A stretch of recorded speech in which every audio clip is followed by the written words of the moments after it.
collection. A bill for collection is basically a glorified open account.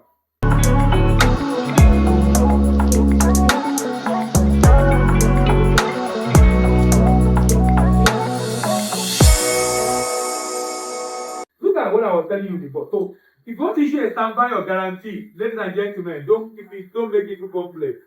Just these are the information we need. So let's go through them one by one. Applicant. Who is the applicant? The person requesting, right? Yeah. That we always change. So we always need to put it. Am I making sense? Because applicant that you did guarantee for yesterday or standby is not the one you are doing for today. Beneficiary is also going to change. Guarantor or the issuer. The reference number of the contract. So you are referencing a contract that guarantee is issued for this contract. Then the reference number of the guarantee itself. Or have I talked about counter guarantee in this class? No. Please. I didn't talk about it immediately before I forget. Whenever you are dealing with a risk as a legal person, you are doing a loan facility or you are doing a transaction and you are trying to see how to protect the bank legally from a risk in a country. And in this transaction, there is no LC because if you have LC, what are you going to do to protect the risk in a country?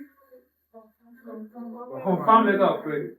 So whenever you need to protect a risk in a country and you do not have an LC, maybe you are being billed for collection or it's even a service and we are protecting ourselves or it's an open account transaction, please think of counter guarantee and counter SBLC.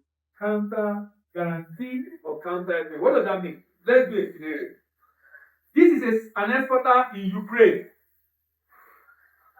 Sorry, this is a buyer in Ukraine. This is an exporter in Nigeria. This is First Bank. This is a bank in Ukraine. This is an exporter in Ukraine. Sorry, this is an importer in Ukraine. This is an exporter in Nigeria. This is First Bank Nigeria. This is the Ukraine exporter. Ukraine, Bank of Ukraine. Now, this is a bank. So let's assume a bank in Ukraine, First Bank, HSBC London. Confirming bank. You said? Confirming bank. No. Not confirming bank. It's just HSBC London in this case. Is there no corresponding This bank? no, don't bring that in. Don't bring that in. No. It's HSBC London. It can be your corresponding bank. It might not be your corresponding bank. But if what I'm going to do, you don't need it to be a corresponding bank for it to do it. It's only a corresponding bank, maybe for the bank in Ukraine. So this exporter is saying, shipping to Ukraine at this time, what if I risk you?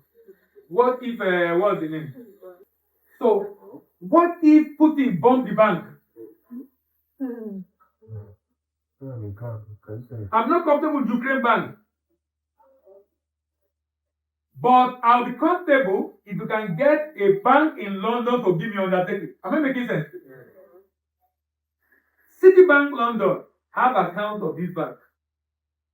This bank have account with Citibank. So this bank is not afraid to act on his behalf. So the importer in Ukraine will tell this bank, can you issue a counter guarantee or counter standby in favor of HSBC in London or Citibank in London? Citibank now issue a guarantee or standby in favor of the exporter through First Bank. Does that make sense? Yeah. So what that means is that when she ships the goods, send documents straight to the exporter. 90 days, 60 days, exporter is going to pay. Exporter is not able to pay for whatever reason. He will just tell the bank, I beg, right, City and collect our money. So the bank will just demand for type of payment. If you demand for payment, City will demand for payment. Am I making sense? So what has this done? This structure has enabled the exporter to hedge against what? Country risk. Does that make sense? Does that make sense? Yeah. So reference number of the guarantee or standby or counter guarantee or counter standby. Then the amount or maximum amount payable and the currency. Then the expiry of the guarantee or standby. So this is where you put it any term of demanding for payment. So whatever you don't want, but put demand not allow, whatever it is, anything that has to do with payment, put it there under this section. Then whether the demand or other document shall be presented in paper or electronic form. The language of any of the documents specified and the party liable. Shikena. Akwai Hausa kaza. I think I still try to remember this one. Shikena. Look, if you draft your guarantee and guarantee at this section, of course, subject to Nigerian law, subject to URBG, you are fine. You are fine. All other things you want to put, ladies and gentlemen, all other things. You know this something? You know that if you don't put expiry, guarantees already give us, the rule already tell us what the expiry will be. Only that you extend it to 3 years. By default. You know? I don't want. Clauses that cannot be there. The clauses, those clauses will put. Some of them are not netted. But those that are netted, they are already captured in the rule. So the whole essence of using URBG or ISDP is because, in fact, quite frankly, you cannot think through on all that the rule already captured. Am I making sense? Do you understand what I mean?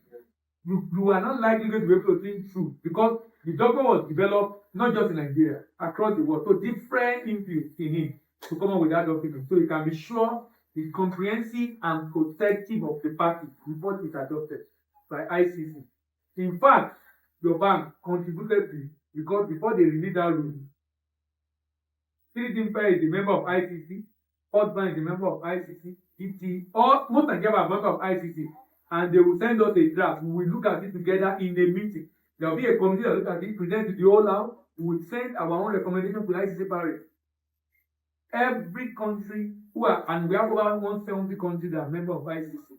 They are reviewing it. So you can be sure of the robustness of the UCP, sort of the rule that guarantee and stand by.